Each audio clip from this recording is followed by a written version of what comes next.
નમસ્તે, જય માતાજી મિત્રો. આજનો ટોપિક છે ખાનદાની ખોરડા કોને કહેવાય. અ, પહેલાના સમયની અંદર જોઈએ તો કોઈ પણ વ્યક્તિ જ્યારે મહેમાન બનીને છે જતા હતા ગામડામાં ખાસ કરીને તો ત્યારે તેનું આગતા સ્વાગતા કરતા, તેની મહેમાનગતિ કરતા લાગણીથી ભરપૂર હતા. હે ભાવ જોવા મળતો હતો એને. પરંતુ આજે તો કે આપણે જોઈએ તો આ બધું થોડું ઓછું અને બનાવટ વધારે જોવા મળતું હોય એવું આપણે લાગે છે. અ, આ જ વસ્તુનો તો કે એક પ્રસંગ આપણે જોઈએ કે ખાનદાની ખોરડા કોને કહેવાય.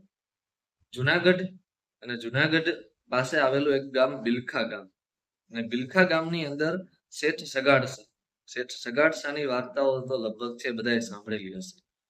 શેઠ સગાડસા તેની એક દંતકથા મુજબ કહીએ તો જ્યારે દાનવીર કર્ણ, એ આપણે ખબર છે કે પૃથ્વી પર આખું જીવન તેને સોનાનું દાન કર્યું, અને જ્યારે મૃત્યુ પામે છે અને સ્વર્ગમાં જાય છે, એટલે સ્વર્ગમાં જાય છે ત્યારે તેને પોતાની થાળીમાં સોનું મળે છે ભોજન સ્વરૂપે, બાકી અન્યની થાળીમાં તો કે અન્ન.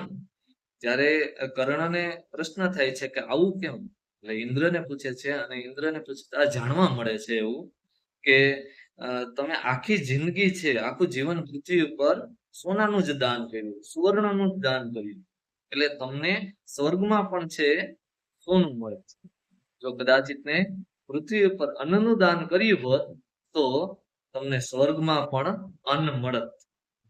અને એ જ માટે છે કર્ણ તો કે પૃથ્વી ઉપર પુનર્જન્મની ઈચ્છા વ્યક્ત કરે છે, અને અંતે છેવટે તો કે ઇન્દ્રદેવ પછી તો કે ત્યારબાદ તેમને કહે છે કે તમારો પુનર્જન્મ છે એ થશે.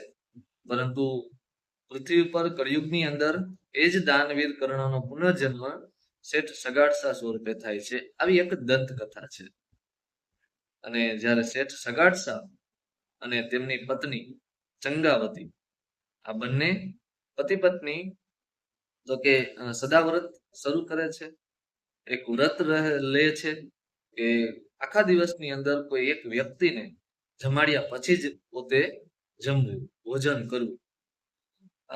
રોજે રોજ કોઈને કોઈ અતિથિ આવે, કોઈને કોઈ માણસ આવે અને તેને જમાડે, અને ત્યારબાદ જ તે જમતા. ઓછામાં ઓછા એક વ્યક્તિને તો આખા દિવસમાં જમાડીને પછી જ જમવું, આવું તેમનું વ્રત. બરાબર ચોમાસાની ઋતુ છે, શરૂ થાય છે. 8 કે 9 દિવસ જેવો અંધાધૂર છે વરસાદ વરસ્યો. કોઈ વ્યક્તિ મળે નહીં, કોઈ અતિથિ ત્યાં આવે નહીં. એટલે આ પતિ પત્ની શેઠ સગાડસા અને ચંગાવતી એ અતિથિને ગોતવા માટે છે નીકળે છે.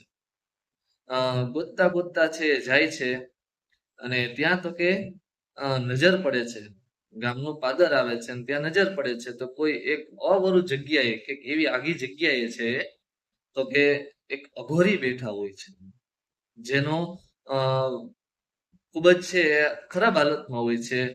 જટાઓ છે, કેસ એની ખૂબ જ વધી ગઈ હોય છે.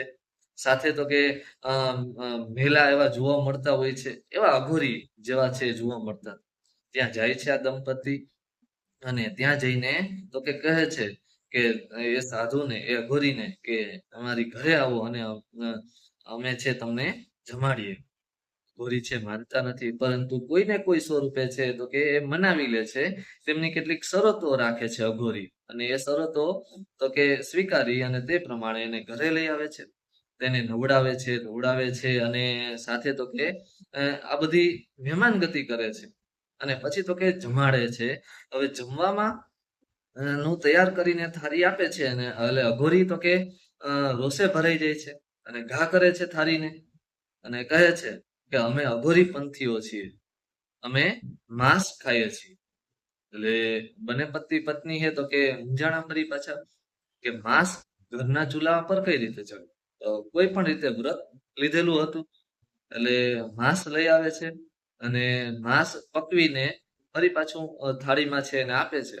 તો ત્યારે ફરી પાછો છે અઘોરી ગુસ્સે થઈ જાય છે, અને ઘા કરી દે છે, અને કહે છે કે અમે પ્રાણીઓનું માંસ ખવડાવીને અભડાવવા માંગો છો? માનવ માંસ સિવાય કઈ ન ખપે.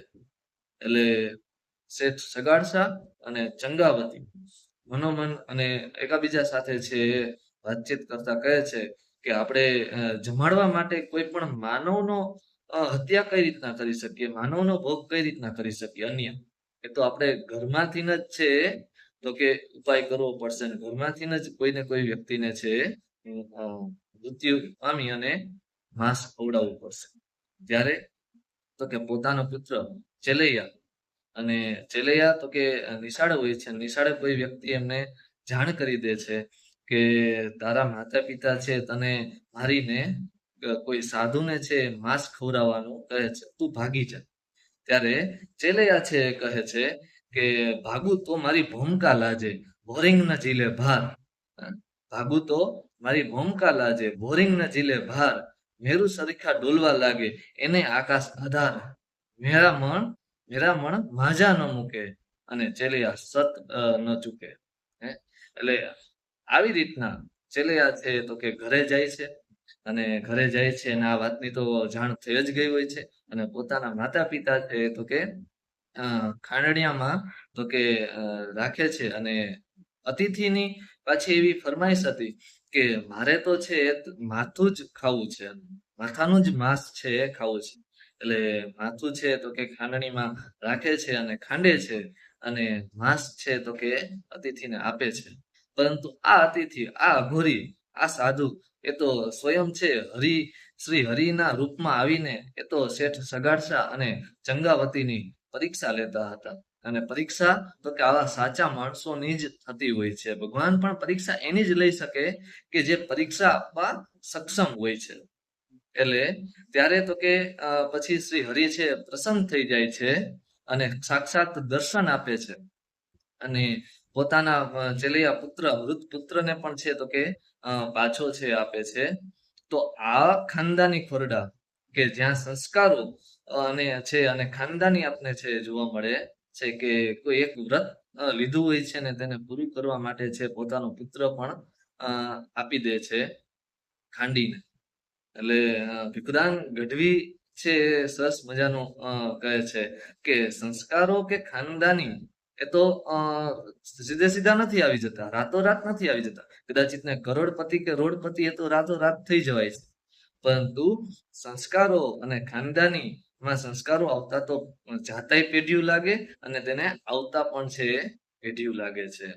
એટલે આ રીતના છે તો કે ખાનદાની ખોરડા છે આપને હજી પણ ક્યાંક ને ક્યાંક જોવા મળે છે. આજના સમયની અંદર પણ છે નથી એવું નહીં, આજે પણ છે આવા ક્યાંક ને ક્યાંક ખાનદાની ખોરડા સંસ્કારોથી ભરેલા છે ખોરડા આપને જોવા મળે છે. એટલે આ વિડીયોની અંદર છે આવો સરસ મજાનો પ્રસંગ જે અહીં આપણે રજૂ કર્યો મેં તમારા સમક્ષ. જરૂર મને કમેન્ટની અંદર જણાવજો કેવો લાગ્યો. આવો જ એક પ્રસંગ ખાનદાની ખોરડા વિશેનો આવતા વિડીયોની અંદર છે હું ભાગ 2, આ ભાગ 1 રાખીએ આપણે. આ આવતા વિડીયોની અંદર ભાગ 2 ની અંદર ખાનદાની ખોરડા આવો જ એક પ્રસંગ, અને આ પ્રસંગ તો કે પોરબંદરનો એક વ્યક્તિનો પ્રસંગ છે જે આવતા વિડીયોની અંદર આપણે જોશું. ત્યાં સુધી જોડાયેલા રહો. જય માતાજી.